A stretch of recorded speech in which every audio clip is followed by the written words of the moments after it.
this episode of This Week on the Battlefield, the show where we cover news, updates, the community, and so much more all around the Battlefield franchise. In this episode then, we've got some small bits of news to talk about around the Lightning Strikes release, some additions I'd like to make over last week's video and the videos of this week where I covered the update, some company coin news and Tides of War mission tracking news, hopefully finally the last news that we get regarding this topic, and most importantly in terms of news this week, the delay of the Battlefield currency, more commonly referred to as Boins, until the company coin issues have been fully resolved. In addition then, we've got some community news to talk about, which centers of course all around the new update Lightning Strikes, and lastly, to round everything off, some only in Battlefield moments for you guys to enjoy. Starting off then with the news segment of today's video. Now in terms of small additions to make to my Lightning Strike release coverage, there is, first of all, the new vehicles will not be available from launch, as should be pretty obvious to everybody at this point, but they'll be coming in later on the chapter. I would expect somewhere around the middle, because that's where we're going to get some of the missions which relate to vehicles which we don't actually know what the rewards are just yet. So unlocking the vehicles at that time, either through the missions or just freely available because DICE decides to do so, makes the most sense. In addition, while we initially thought that the co-op mode would only have 4 individual missions, it has been confirmed that there is actually going to be 8 missions when it launches in February. It's not yet clear if this is going to just be 2 per map or if we're going to get 1 on each individual map. I would guess it's going to be 2 per map, given that DICE would otherwise have teased the remaining co-op maps in the trailer that they provided us with.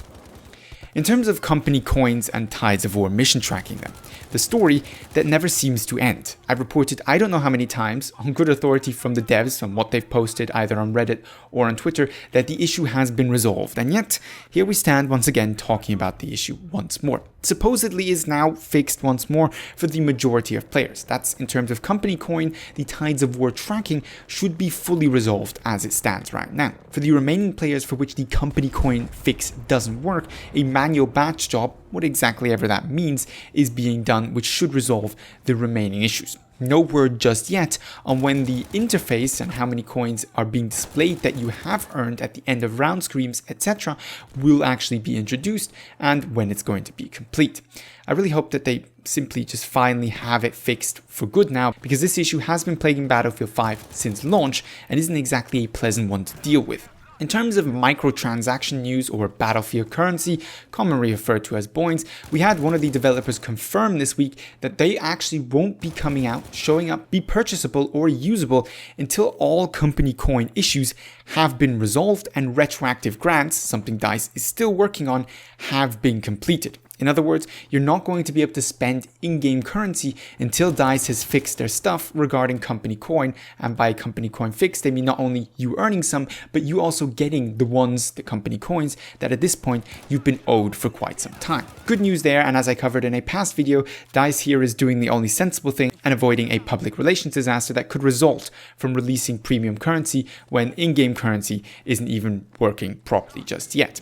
A last couple of things to mention in the news segment this week. In terms of bugs or issues introduced by the Lightning Strikes update, of the major ones to notice are that the past chapter weapons as it stands currently are no longer available for purchase. I'm sure DICE will remedy this, but for those of us who are completionists, what it means for now is if you don't manage to unlock a weapon in any given week during chapter 2, make sure that you go and purchase that with whatever company coins you can scratch together, because who knows when you next get the opportunity to actually unlock that weapon.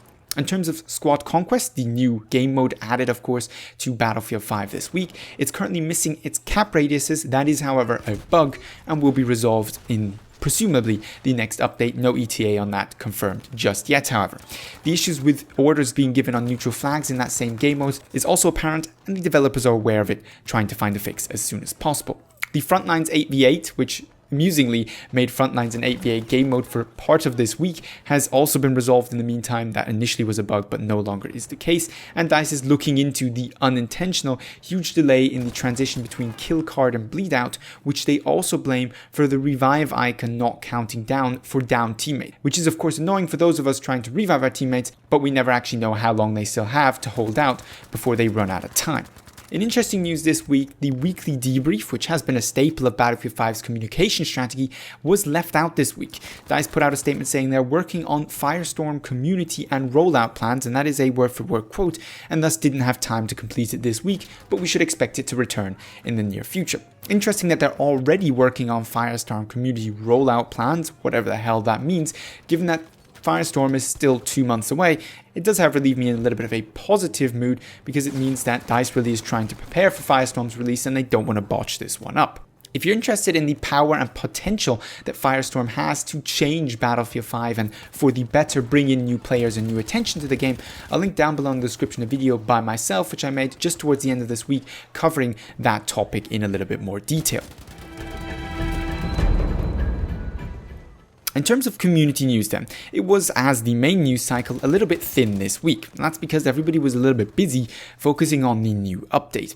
But what we did have, of course, is a return of the Medic SMG debate, because while Medics got yet another buff in this patch, they still lack the potential to outdamage targets in close quarters, with the exception of a few individual weapons, and are still inferior, of course, to LMGs and ARs, as they should be at medium ranges.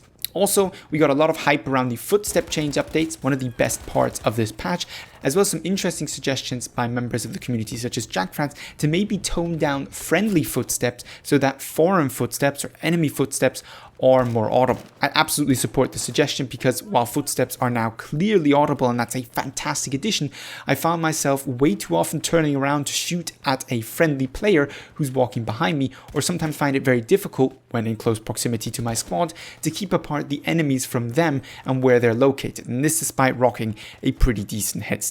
Of course, the community also focused on the new SMG this week, a long-range SMG which is supposedly very good. I personally haven't had a chance to play around with it just yet. And of course, we had a lot of discussion around Squad Conquest. It's seemingly splitting the community quite 50-50, some people really liking it, some people really disliking it. I, for my part, have had good and bad games where I hate or like the game mode. It's very dependent on what squad you get, and some of the key issues that affect Battlefield, such as visibility, don't help in lower player environments as well, so I'm reserving judgment of the full potential of Squad Conquest as it stands for now.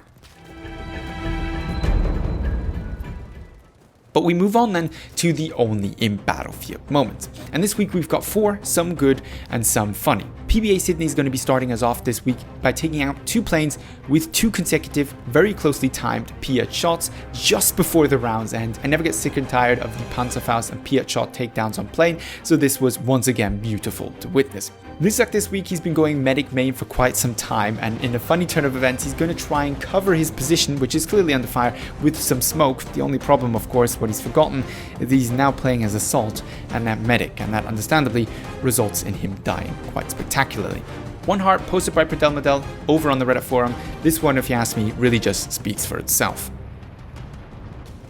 And lastly then, once again in a little bit of a funny clip, Jesus the Slayer is fighting the netcode today, and his soldier is going to be taunting him by slowly counting up his individual misses on his enemy, of course those to be blamed on netcode. 4, 5. Coming to the end of this week's episode then. If you enjoyed the show, found it interesting or entertaining, don't forget to give it a thumbs up, share, and of course hit me up with your feedback, suggestions and opinions down below in the comments or on Twitter. With that being said, however, I'd like to thank you very much for watching and hope to see you in the next episode of This Week on the Battlefield.